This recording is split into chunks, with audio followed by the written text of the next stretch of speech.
Hey guys, so this next series of videos I'm planning on doing is a construction process of the man cave.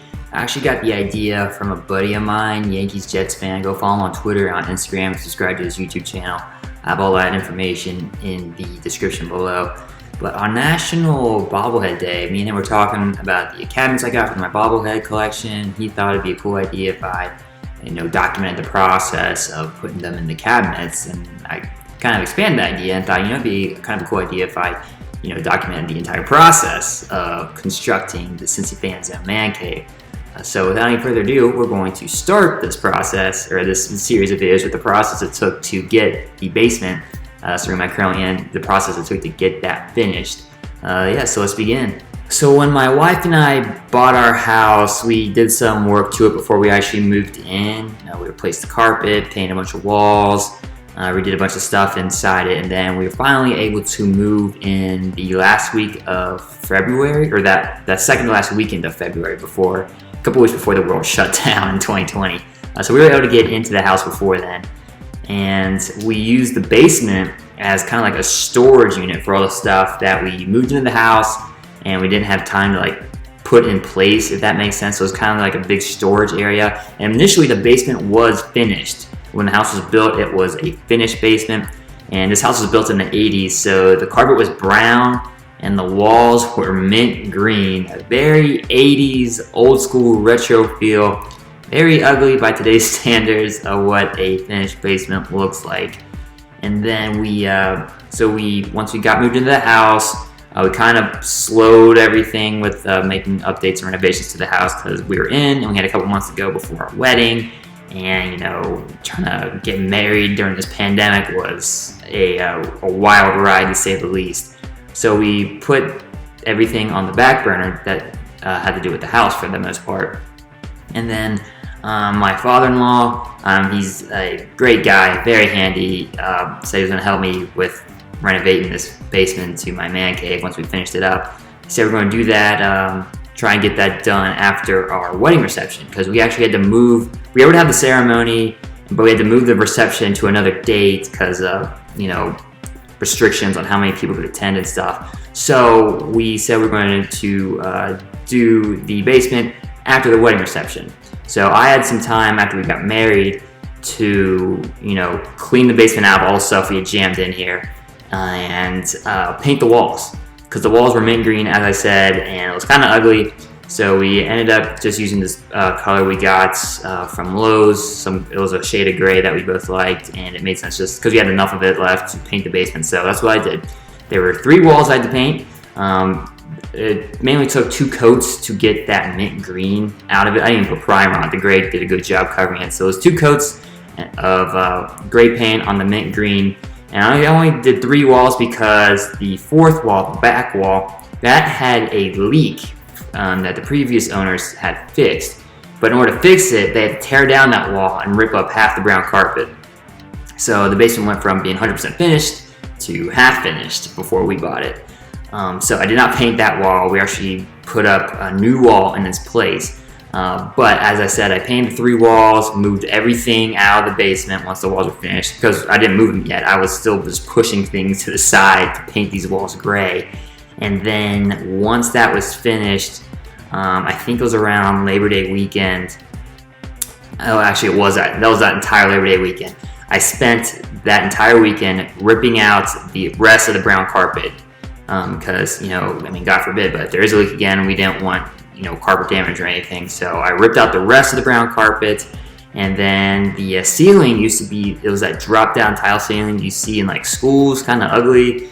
So I ripped that out, and so once everything was done, the basement was completely gutted, and it was then time for us to go to work on finishing the basement.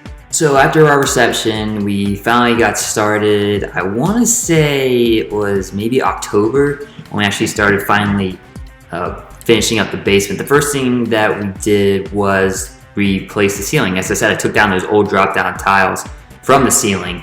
And originally we were going to take out all the bars. You can see the bars behind me on the ceiling. We were going to take those out and just make it like a drywall ceiling up above us. And before we did that though, we thought maybe it's not a good idea because there's piping and stuff and wiring in this up in the ceiling above us. And if we got to fix something, we had to like cut a hole in it, fix it. So we decided to keep the bars and just replace the drop-down tile with drywall tile.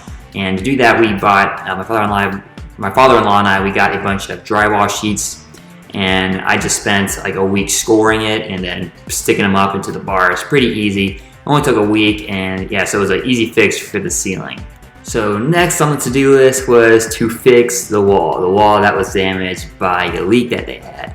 And as I said, thank you to my father-in-law. Big thank you to him, because that was something that I would have not known how to do without his help. So what we ended up doing, we got a bunch of wood, framed it up, and then we got some more thicker drywall sheets, thicker than what we used for the ceiling, because it's a wall. So we basically just, once we had our wood up for the frame, we screwed in the drywall to the wood, and then we used some drywall tape to cover up the cracks, or like where the gaps were between the different drywall sheets. And then we had to take some drywall mud and scrape that over the screw holes and where the tape was. And we also, the two windows, we boxed those in. There was a lot of use me trying to like frame around that with drywall. So we ended up getting like wood and making a little box frame for the windows to complete the wall. And then of course we painted the wall. That took a couple coats of primer since it was straight up drywall. And we also painted the frames around the window. And I forgot to mention, we put a frame around the circuit breaker box, and we just painted those white. It would look good with the gray that we used for the wall color. For the final touches for the ceiling, you can see behind me, we replaced the lighting. It used to be those like long incandescent tubes that were like as long as a ceiling tile were. And I emitted off some like a white cold lights, and just didn't look good. So we replaced it with 4 can lights, put 2 on that side, and there's 2 on this side of the basement.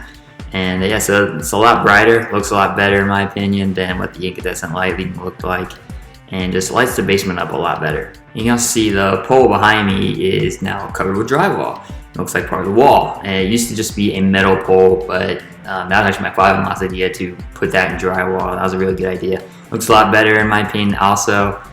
Just like, aside from looking like a little bit more sturdier, it actually like blends in with the basement better than the metal pole did. And to help with the wall ceiling, make sure there's like no gaps or anything, we ended up putting crown molding around. You can see the top of the wall.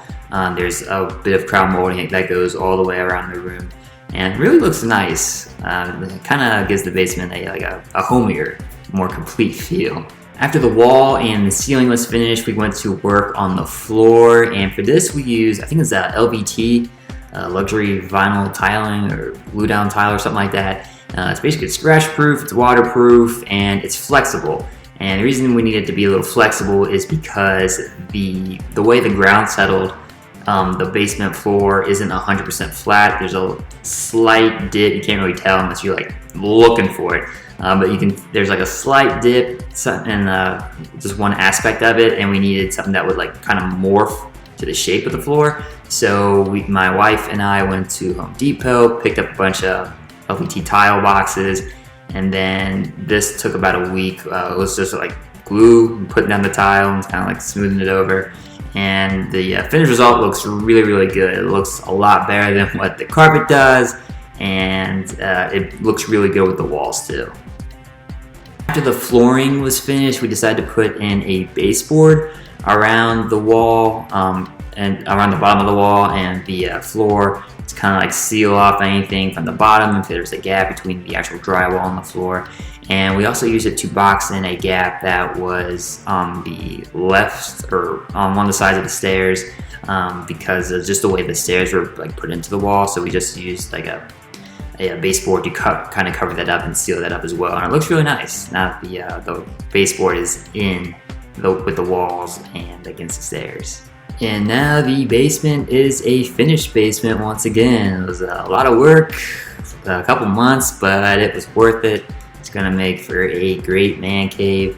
I'm currently working from home, so we moved my desk and stuff down here. It's the guest bedroom, so I can now work in the basement, which is nice because it frees up our guest room as well. And I'm also like, once I get off work, I kind of just spend time in the basement, putting stuff where it needs to be. But yeah, that is the man cave, or so to speak, it's the man cave as of now. Still in the process of getting stuff together.